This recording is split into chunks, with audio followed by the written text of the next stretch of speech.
What's going on? My name is Common 2004, and this is a showcase review video for what you've all been waiting for. This is the Super 8 15th anniversary 4K Blu-ray limited edition Steelbook, and you just take a look at the front cover here. It's absolutely beautiful. So amazing. I love this cover a lot.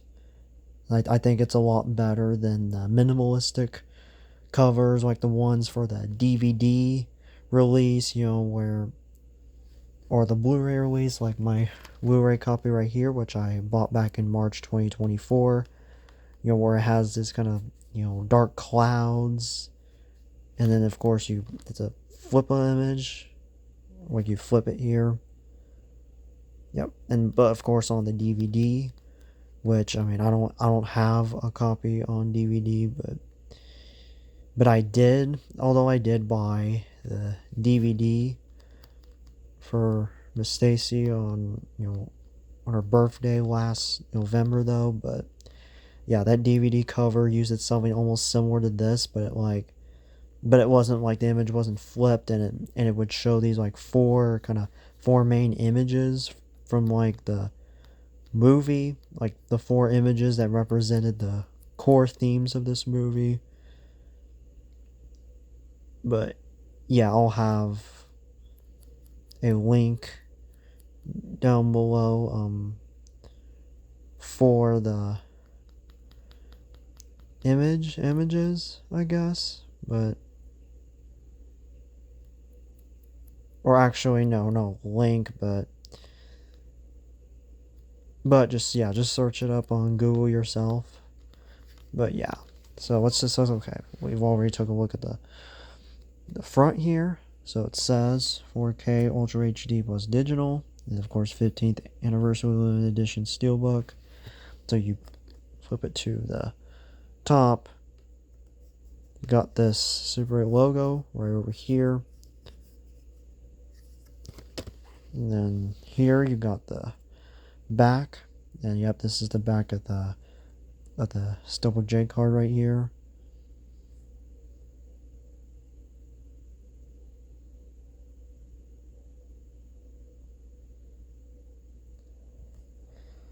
So yep, it notes that there's Dolby Vision and Dolby Audio, Dolby True HD, so you have no Dolby Atmos mix for this release because Paramount decided to port the existing Dolby True HD 7.1 surround sound track to this, to the 2021 4K Blu-ray Blu-ray release, because of course it was already massively acclaimed.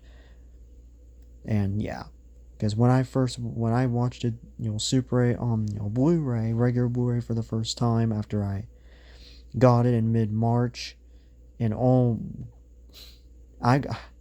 tell you that Dolby True HD 7.1 sound is the best Blu-ray, like the best soundtrack that I have ever heard on a Blu-ray disc. Because for many releases, many of them utilize like 5.1 surround audio, or offer some, like in the newer ones have like 7.1, but they're like a bit more compressed. I mean, not that they're bad, but yeah, this, of course, this Blu-ray, which was released on November 22nd, 2011, which was, of course, 5 months after the film was released in theaters on June 10, 2011, of course, and about 2 months after it completely left the theaters, by early mid-September, if I'm correct. Yeah, like look here, this is Dolby True HD right there. And of course, you have the regular Dolby Digital, but of course, that's what the other language is. So, yeah.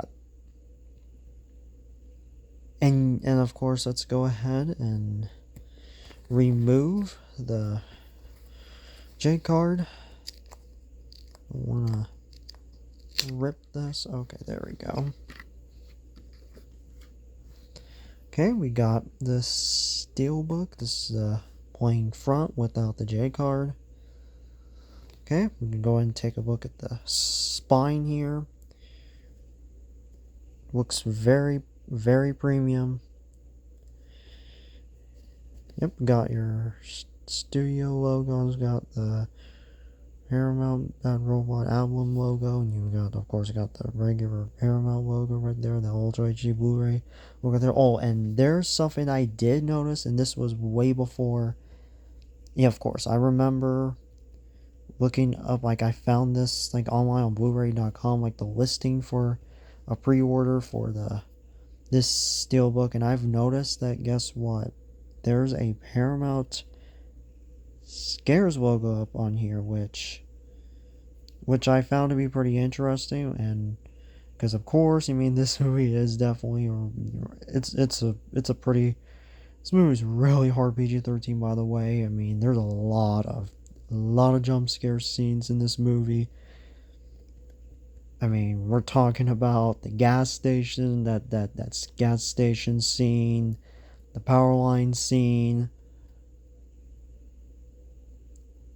or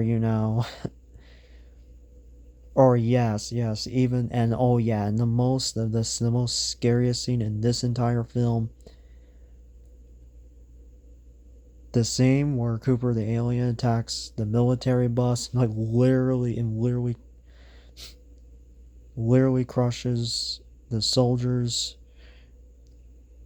to death, and like just grabs them, like grabs one, grabs one like out of the bus, like just brutally, like who was trying to like tag the thing, and then of course it just starts just moving the bus, and then just tipping it over and just ripping the whole bus apart, crushes the driver, and then of course, and seeing is so like claustrophobic, because of course, because you have the four kids, Joe, Charles, Martin, Carrie, trapped in the back of that cage in the back of the bus. They can't get out. But of course, Joe sees that broken glass on the top of the ceiling. And yeah, that scene was really heart thumping, because it scores, and then yeah, it's because it makes you feel like, please, like, I get, like, hurry up. Finally breaks in, and they finally get out, and then of course, and here comes the final, and here comes that scene where, yes, the alien bites Colonel Nellix's head off clean completely. Like after it taunts him with with a intelligent taunting sound, and it goes just chomp, and literally his whole head like literally explodes into blood, on just gushing blood on the back of the bus. Although thankfully it is a little bit of a brief scene. I mean, you don't see anything of the gory other than that head being eaten by an alien. But regardless, so that is very gory for a movie rated PG-13, which of course this movie already pushes the PG-13 rating to its limits when it comes to its scary sequences, and of course, and the profanity, and and a lot of the and a lot of the drama elements, there's surrounding intense grief after Joe's mother gets killed in an accident, and that happens to be the whole anchor of the entire movie. And because of course this movie is not just it's not just about an alien, trying to, trying to fight for its survival, like securing all the materials around town, stealing microwaves, car engines, power lines, all that, to build a device, to call its cube, call its cubes, and to construct its ship and return home. But the alien serves as a very fantastic metaphor for the main character. They're both trapped in grief, because the alien, of course, was crash landed in 1958, and of course, and the U.S. military basically just capture the whole, capture the alien, and of course, and then over the 21 years or 20 years, it just starts getting aggressive, and basically it just starts just viewing humans as nothing but a threat. But of course, that all changes when Dr. Woodward makes contact with it. Of course, the alien grabs him, while he's trying to feed it, and he like feels its pain, and realizing that the alien is desperate to go home, and that's why, and of course, that's why he did wrote all the research, and of course he ended up getting terminated by Colonel Nellick for that, because he was going against their agenda of of weaponizing the aliens as technology for military warfare stuff and all of that. And that's what causes him, to later on, drive his pickup truck towards that incoming train, that train crash scene, which we all know. But yeah, the train crash scene is still one of my favorite destruction scenes, still one of my favorite action scenes of all time. Yeah, because you can't talk about this movie without talking about the train crash. And then, that's when the alien, escapes from the train, and that's what causes its chaos. But I know I might have spoiled a bit, but just leave it at that. And then, of course, look in the back here. Of course, we got this here, this is Joe and Alice holding hands together, seeing the bright light, which I assume, which is actually supposed to be the alien ship. And of course, you got the Bad Robot album logo there, you got that Paramount logo right there. And of course, has a copyright of 2011-2026, indicating that this is a 2026 reprint run. So yeah, and in fact, this was actually used as a one of the main theatrical posters for the movie. Well, I love this one. And of course, it's this one, but of course, this, by the way, was actually used for international marketing only. Yeah, and this was illustrated by Cal Lambert. He actually has he does have a post entry of this on his website, which you can check out. But yeah, he actually painted this, or like a digital, like it was digital, but Photoshop thing. But of course, it was done to replicate the old movie posters of the 70s and 80s. The classic movie posters. Movies like The Goonies, Indiana Jones, Star Wars, all of that. Yep, this pays respect to that classic era of classic cinema. And yeah, in fact, this image here, although it's a slightly different version, it kind of looks a bit different than what's here, but I mean it's almost similar, but with some of the details being a bit different. But yeah, I in fact, this is my lock screen image, and this is my home screen image on my phone. Yep, it's been like that since September 2024, nearly 2 years ago, whatever. Since I fell in love with this movie, because, when you fall in love with a movie, you obviously have to put the theatrical images on your hook screen, your home screen. And of course, let's go ahead and open it. Okay, let's put the code right there. So, yep, and we got this fantastic image right here. This is this is 5 of the Super 8 gang, looking over the destroyed, the train wreck site. Of course, you got Joe, you got Alice, you got Carrie over there, Martin right over there, Preston over there, but of course, Charles not in this image there. But yeah, this is overall fantastic.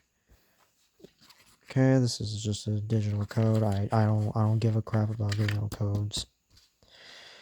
And of course, and you might be wondering, like, you might be asking me, like, why do you not have the 4K disc in here? So I'm going to explain this. So unfortunately, when I opened this up, unboxed it a few days ago on July 1st, it was very hard to take the disc out. See that hub? See how you can't really push it? It's really annoying. Like, this is annoying, especially on, because there's a lot of Steelbooks. A lot of Steelbooks have this very annoying thing where you have to, like, literally kind of push that, where you literally have to grab, like, some of the edges of the disc to take it out. Had to do it twice, like, because of course I was taking some pictures of the Steelbook, to send to some of my contacts. And yeah, and of course, and about the stub, also a big problem on TV, like TV show box sets, where they have those really poor, disc arrangements, like, with the February 2025 regular show, complete season box set being, in my opinion, the worst physical media packaging, which I have, obviously. But yeah. And of course, the whole in the Hey Arnold complete series, which of course has that very annoying layout where the discs are stacked on each other. But of course, my Adventure Time complete series box, of course, has a bit of a different, more modular kind of a approach, like where the whole, but of course, all of them are like loose and stuff. But of course, if any of you have bought those box sets, you already know what I'm pointing about. But yeah, and once again, you're asking me, why is the disc not there? Yep, I've explained it. So let's go ahead, get this out of the way for now. Okay, this is original November 22nd, 2011 Blu-ray, which I already did a review on this in June 2024.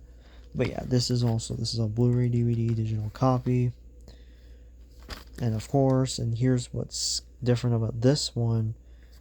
The spine is different. I do actually love this spine design. Because it's supposed to look like, supposed to have this, supposed to have this 1970s, mid 60s, late 60s, Kodak, design, basically kind of mimicking the classic packaging of, Kodak film. And of course, this is a 2-disc set, Blu-ray DVD. Of course, got the Paramount album, that robot logo right there. Yep, this is the back.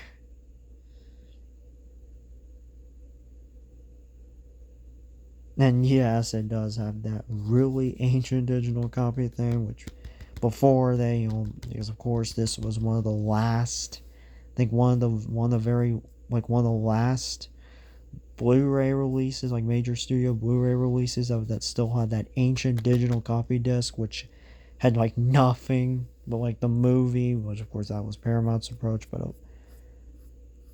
where they would literally, starting in mid 2011, they basically started to release, the whole like release movies on the like the combo packs, and the DVDs that were often included in those combo packs that they released during that time, like had no, like the DVD had no bonus features, just the feature film itself. And yeah, and probably and often of course had like English audio probably, but this one only has English audio. It doesn't have French, Spanish, Portuguese language, but of course, I mean, DVD does still have subtitles for English. Yeah, of course, French, Spanish, Portuguese, closed captions, and of course, this is the ancient digital copy thing. Of course, there are some other digital copy. There's about several Blu-rays I have that do have the ancient digital copy thing.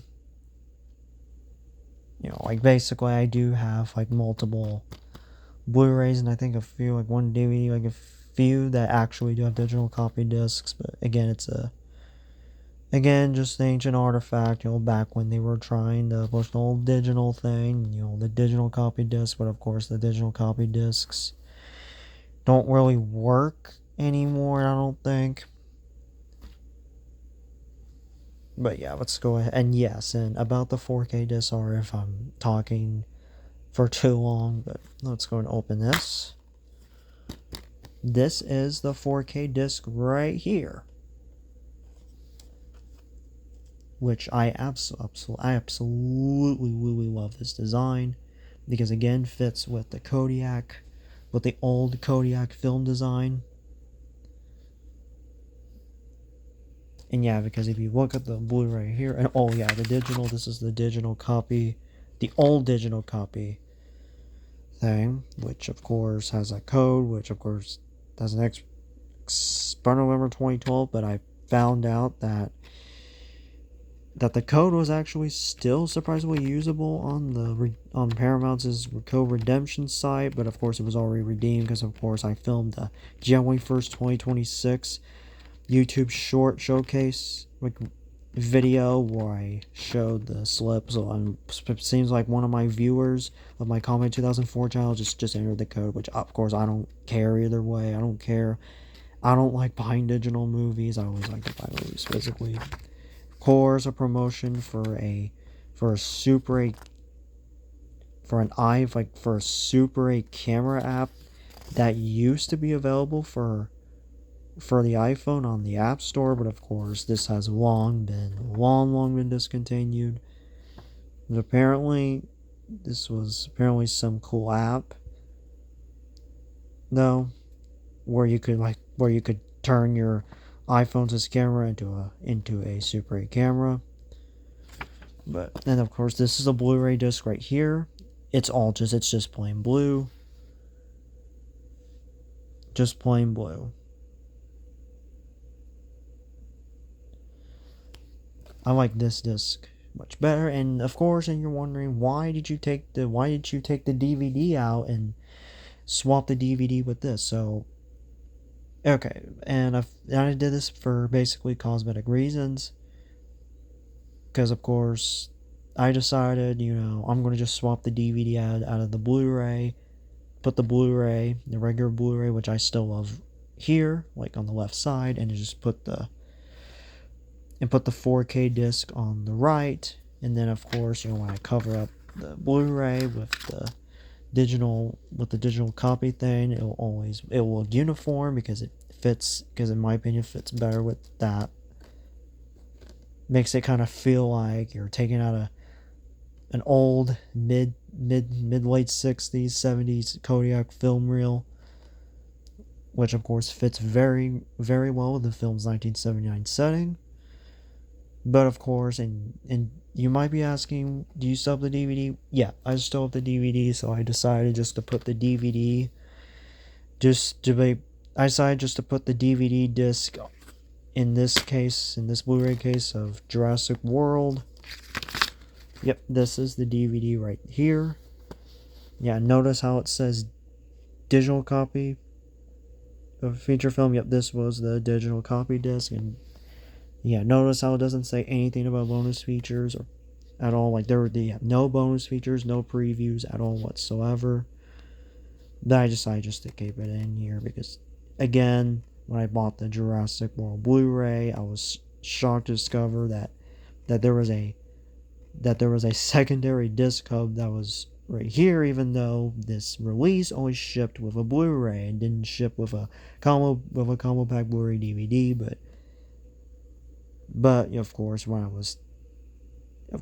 I had to take the 4K disc out of the Steelbook, I just decided, I don't want to just having to take out the 4K disc of that frustrating disc hub on the Steelbook, because of course I've heard that this actually does ruin UHD discs, because I think the data layer is more directly on the disc, and that's going to like microfibers or dust on it. But I just decided to put it right here just for quick easy access. And I decided just to put the DVD right here because of course the DVD, nothing special, no bonus features, and the DVD quality, the DVD audio, the 5.1 audio it's okay. It's okay. It's actually good, but it's definitely not as good as the Dolby True HD 7.1 surround sound on the Blu-ray and the Ultra HD Blu-ray. Okay, put this up. So yeah, and of course I did actually test this disc out,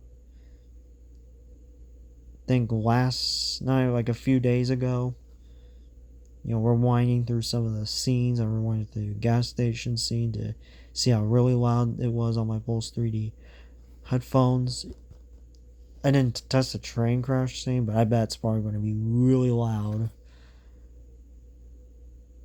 And of course, there's some improvements that I do love about this compared to the original 2011 Blu-ray, which of course I already loved a lot for 2 years. And then and the commentary, the commentary finally has subtitles on this disc, because the original Blu-ray did not have subtitles for the commentary, which of course, while I can obviously know what they're saying, it's very frustrating when you don't have subtitles, because I love it, because of course, as a viewer who watches movies a lot, I always like to put subtitles on just to know what the characters are saying. It just helps me that way. But yeah, they did finally put the subtitles for the commentary on this disc, which makes it easier to follow along. Because of course on the Blu-ray, the commentary was just treated as like a secondary audio feature. Because of course during the early years of Blu-ray, they didn't really, some studios just didn't bother creating subtitles. Subtitles for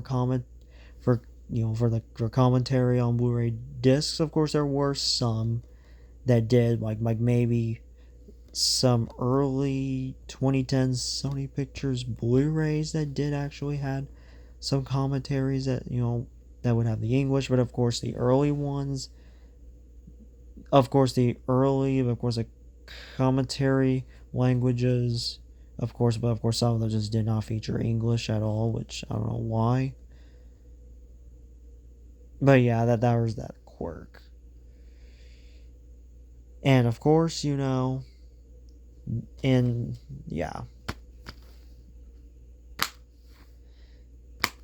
Yep, this is the Blu-ray right there. Yep, I'm going to do a comparison already taken pictures of this already, but I'm gonna go ahead and take the tape right there. Oh crap, it's misaligned. Sorry, it's hard to do this with me holding the camera, by the way. Let me go ahead and just line this up right.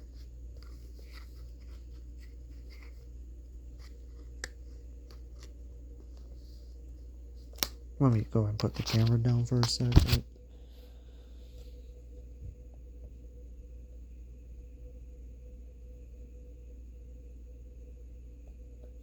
There we go. So yeah, here's a comparison. Yep, this is the front cover.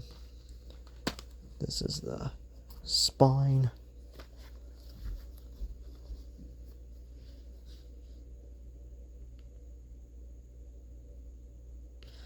And this is the back.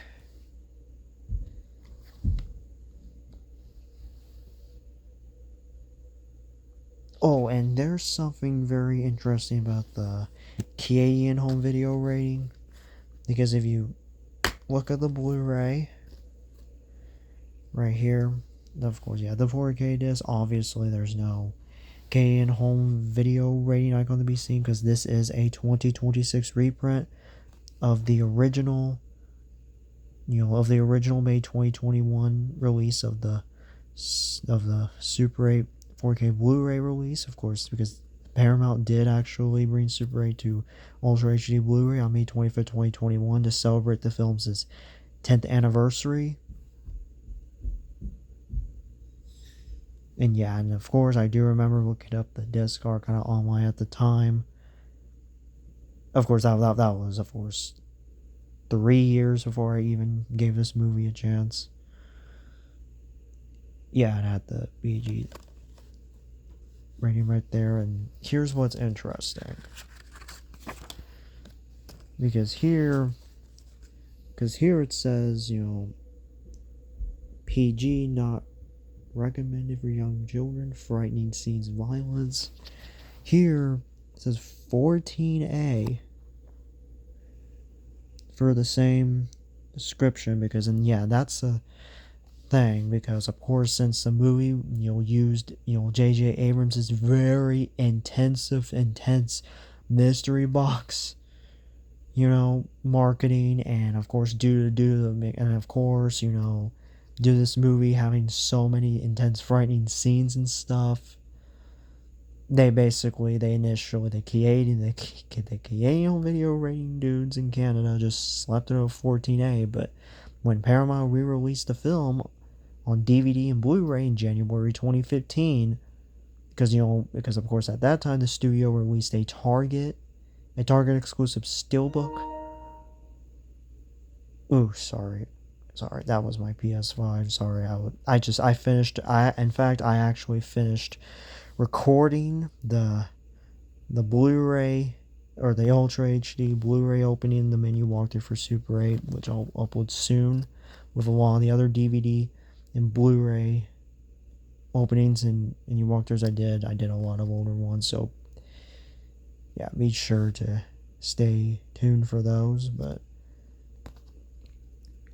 yeah, it says US PG-13, Can 14A. But yeah, when Paramount re-released the movie on DVD and Blu-ray in January 2015, that's when they started to use this cover. This cover first debuted on those re-releases, but of course those January 2015 Blu-ray and DVD prints of this movie are out of print now. But that's when they started switching to this, and then that's when they started. And then around this time, when they released it, they changed it to PG.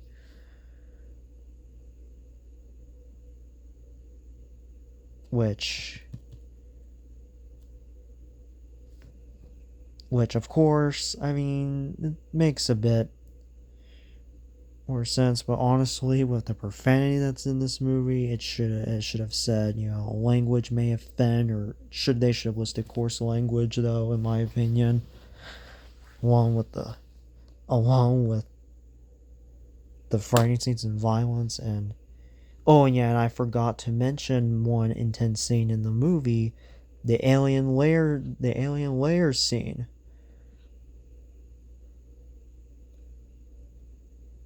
Where Joe and Harry, go underground, to try to rescue Alice from under there, and they see, all these unconscious human bodies, hanging from the cave ceiling, and of course they see this alien eat a human leg,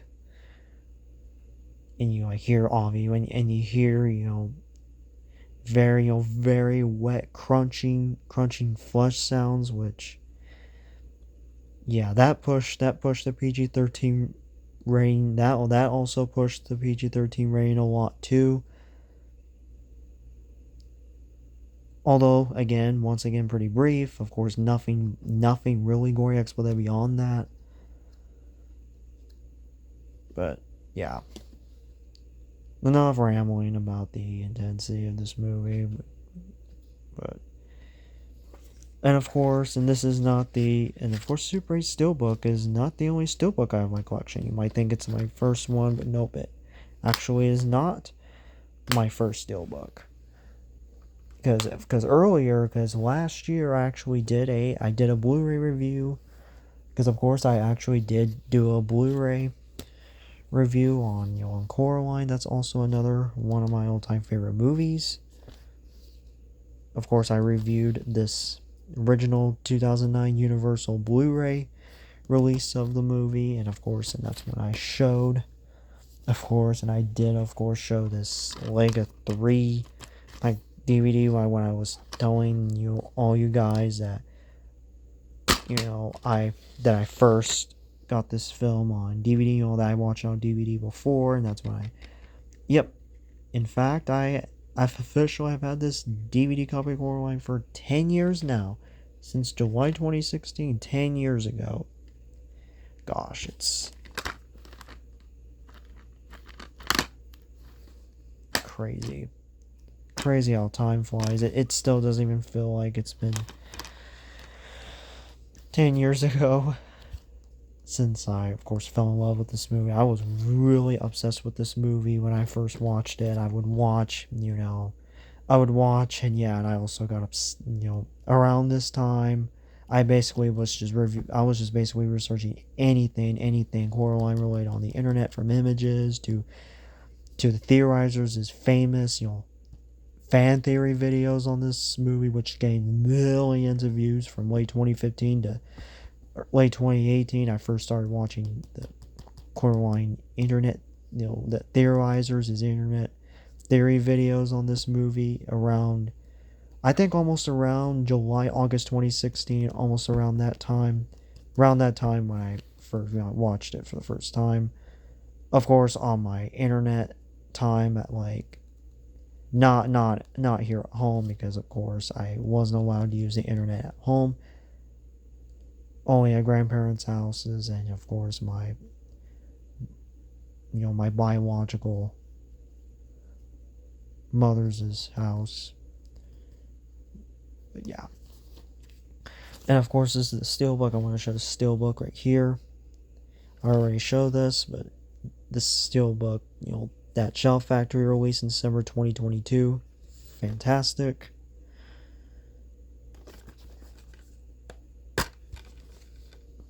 And of course, there's this instruction, this little book, which I've already shown. I'll just show it to you.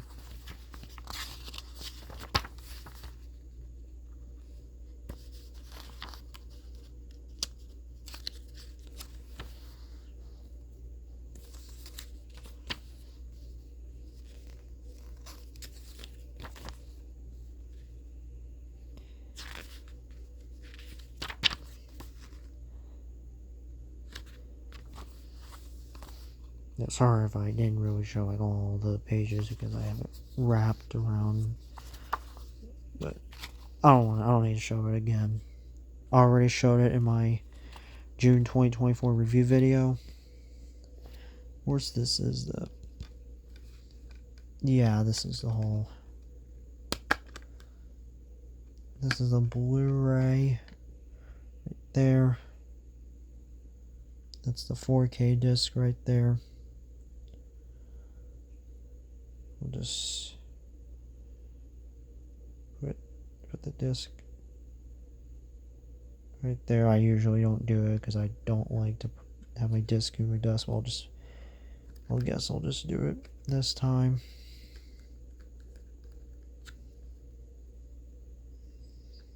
I'll go and put the camera down.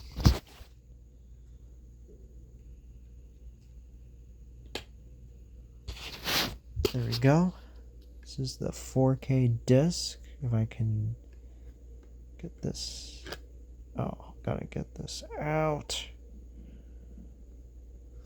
Yep, that's the 4K disc right there. That's what it looks like, which I didn't show, but you're seeing it now. But let's go ahead and just securely insert it back in.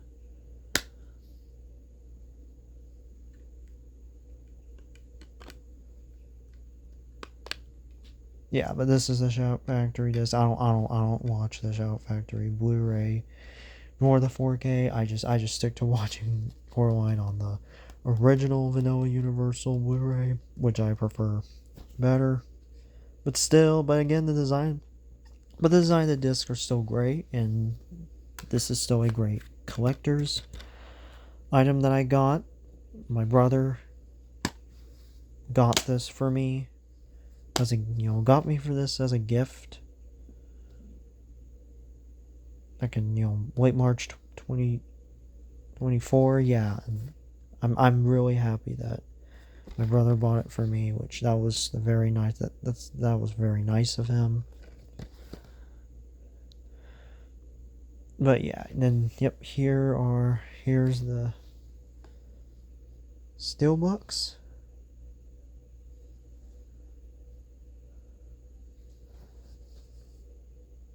And then of course I'll just show the Blu-ray. I'll show the original Blu-ray releases of these two movies. This is pretty ultimate, right? Pretty ultimate. For two of my all-time favorite movies.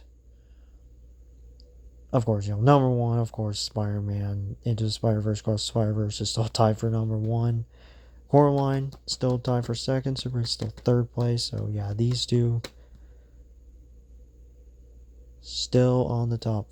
So still on the top three.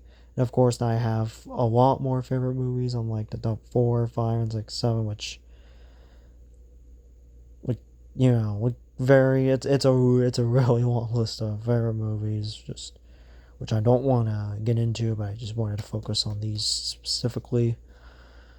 But yeah, this was the Steelbook for Super 8. And I hope you enjoy this. And I forgot about the picture quality. The picture quality on the Ultra HD Blu-ray disc was, in my opinion, it's actually, I know that my Sigma TV is not I know it's just a standard HD TV, my Sigma Fire TV, which is very laggy, by the way. Gosh, I miss my old Sony TV, which didn't have the laggy smart TV junk. But yeah, my TV is just a standard HD, but even in standard SDR mode, the picture quality is still, I would argue it's actually the picture quality is actually better than the original 2011 Blu-ray because the picture quality levels on the inky black the scenes, because of course a lot of this movie takes place at night, and of course on the original 2011 Blu-ray, which of course I didn't mind, I still don't really mind, there would be, reviewers would often complain that the that the Blu-ray image, while the 1080p Blu-ray image was great, was great for its time, when the Blu-ray was released in November 2011. But of course they said it was a bit too bright inky, but I like how darkened the 4K Blu-ray is. I like how darkened it is. I think, in my opinion, it gives the film a more cinematic feel, especially for a movie that J.J. Abrams shot on 35 millimeter film. Some other and thing he shot in 60 millimeter stuff. But yeah, he shot in just pure organic film, which is, yeah, that's another one of the reasons why Super is one of my favorite movies. I just love the technical things that he achieved with this movie, which of course blew me away. And yeah, and I forgot to say this at the beginning of the video. It has been 2 years, yes, 2 years since I first watched it Super 8 on Paramount Plus. Man, it's hard to believe it's already been 2 years ago. It doesn't even seem like that long ago. And of course, that's when I finally gave the movie a chance after hearing a lot of good things about it since at least 2015 at best, and of course watching the teaser trailer as far back as 2018 and researching the ARG. And of course, even before then, I already researched what the movie was about in 2015, 2016. But of course, I was so afraid to, even when I turned 12 in 2016, turned 13 in 2017, of course, I was so scared to even watch this movie because of the so-called intense sci-fi horror violence and all the profanity. And I was like, yeah, I wasn't ready for that because back then I had severe content phobia back then. But of course, this was the movie that when I watched it, that was what really finally got me over my content phobia, and that's why I've been building up my collection a lot for the past year. But yeah, because I have a lot more. I do have a lot of PG-13 movies now, and I think about 19, a few 19 R-rated movies. But yeah, I've been getting into a little bit of some R-rated stuff, but of course I don't want to get into that. But yeah, this is my review, and this is my review of the 15th anniversary Super 8 4K Blu-ray Steelbook Limited Edition. Hope you enjoyed this video, and I hope to see you in the next one, and you all have a very blessed day.